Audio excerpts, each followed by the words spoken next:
ক্ষমতার সীমানা শেষে জেলের গেট বাংলাদেশের রাজনীতির এক অদ্ভুত চক্র। এটা যেন একটা ম্যাজিক শো। এখানে ক্ষমতার আলো নিভতেই জেলের গেট খুলে যায়।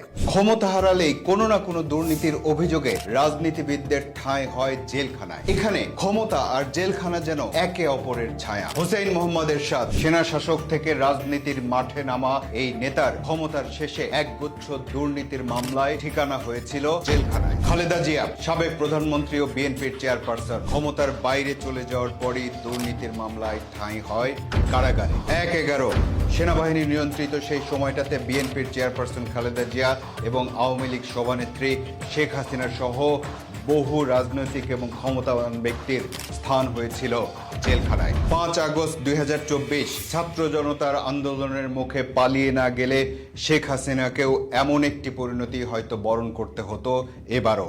এটা বাংলাদেশের রাজনৈতিক সংস্কৃতিরই একটি অবিচ্ছেদ্য অংশ হয়ে উঠেছে। এখানে দুর্নীতিও বাস্তবতা, এখানে বিচার ও জেলখানাও বাস্তবতা। এখানে ক্ষমতাবানদের বিরুদ্ধে মামলারও দুটি বিশেষণ আছে। একটি হলো রাজনৈতিক ষড়যন্ত্র, অন্যটি হলো ন্যায় বিচারের প্রতিফলন। তাহলে বলাই যায় যে বাংলাদেশের রাজনীতি যেন নেটফ্লিক্সের রাজনৈতিক থ্রিলার সিরিজ। এখানে সবচেয়ে বড় টুইস্টটাই আসে ক্ষমতার পালাবদলে, আর এটাই আমাদের পাওয়ার টু প্রিজন কালচার। শুধু প্রশ্ন একটাই, শেষ দৃশ্যটা কে লিখবে?